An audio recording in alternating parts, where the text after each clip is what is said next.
નવસારી મહાનગરપાલિકાની ચૂંટણી બાદ આવતીકાલે મતગણતરી યોજાનાર છે। નવસારી શહેરના હાશાપોર રોડ પર આવેલ સ્વામિનારાયણ ઇન્ટરનેશનલ સ્કૂલ ખાતે મતગણતરી પ્રક્રિયા હાથ ધરાશે। મતગણતરીને લઈને જિલ્લા વહીવટીતંત્ર દ્વારા ભારે સુરક્ષા બંદોબસ્ત ગોઠવવામાં આવ્યો છે અને કોઈ અનિચ્છનીય ઘટના ન બને તે માટે પોલીસ અને વહીવટીતંત્ર સતર્ક બન્યું છે।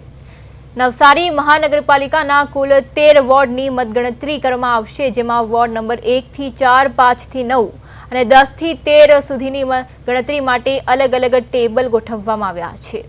આવતીકાલે મતગણતરી સાથે જ પરિણામ જાહેર કરવાની પ્રક્રિયા પણ શરૂ થશે। નવસારી મહાનગરપાલિકાની સૌ પ્રથમવાર ચૂંટણી ગત રોજ યોજાઈ હતી અને ખૂબ જ શાંતિપૂર્ણ રીતે 192 મતદાન મથક પર નવસારીના નગરજનોએ પોતાના મતાધિકારનો ઉપયોગ કર્યો। એ મતોની આવતીકાલે ગણતરી અહીંયા સ્વામિનારાયણ ઇન્ટરનેશનલ સ્કૂલ ગાંધી સ્મૃતિ બ્રિજની બાજુમાં હાસાપોર ખાતે યોજવામાં જઈ રહી છે।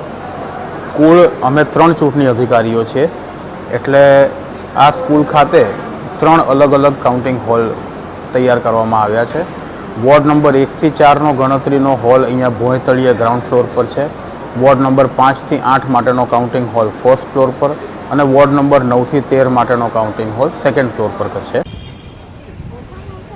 આવતીકાલે નવસારી મહાનગરપાલિકાના 13 વોર્ડની મતગણતરી છે તે નવસારીની સ્વામિનારાયણ ઇન્ટરનેશનલ સ્કૂલ ખાતે રાખવામાં આવી છે। કે ઇન્ટરનેશનલ સ્કૂલ છે સ્વામિનારાયણ, ત્યાં છે તે વહીવટીતંત્ર દ્વારા ભારે બંદોબસ્ત અને વ્યવસ્થા પૂરી પાડવામાં આવી રહી છે। કે જે રીતે આવતીકાલે છે તે સવારે 8 વાગ્યાથી લઈને જે મત ગણતરી છે તે શરૂ થશે અને ત્યારબાદ છે તે મતનું કાઉન્ટિંગ શરૂ થશે। એટલે કે જે ઉમેદવારો છે અને જેના સમર્થકો છે તેના માટે અલગથી અહીંયા વ્યવસ્થા કરવામાં આવી છે। કે જે લોકો છે તેમના સમર્થકો છે, જે કાર્યકર્તાઓ છે તેમના માટે પણ છે તે અહીંયા ટેન્ટ બાંધીને વ્યવસ્થા કરી દેવામાં આવી છે। એટલે કે જે રીતે વહીવટીતંત્ર છે તે પણ ક્યાંક ને ક્યાંક સજ્જ છે કે જ્યારે મત ગણતરી થશે, મત કાઉન્ટિંગ વખતે છે તે કોઈ અનિચ્છનીય ઘટના ન બને તેના માટે પણ પોલીસ વિભાગ અને વહીવટીતંત્ર છે તે સજ્જ છે। એટલે કે જે રીતે મતગણતરી બાદ જે તેના સમર્થકો હોય છે, જે ઉત્સાહ હોય છે, તેને પણ ધ્યાને રાખીને પૂરતો બંદોબસ્ત અને વ્યવસ્થા ગોઠવવામાં આવી છે। એટલે કે આવતીકાલે છે તે મતદાનની પેટીઓ ખુલશે અને ત્યારબાદ જે ઉમેદવારો છે તેના ભાવિ ખુલશે।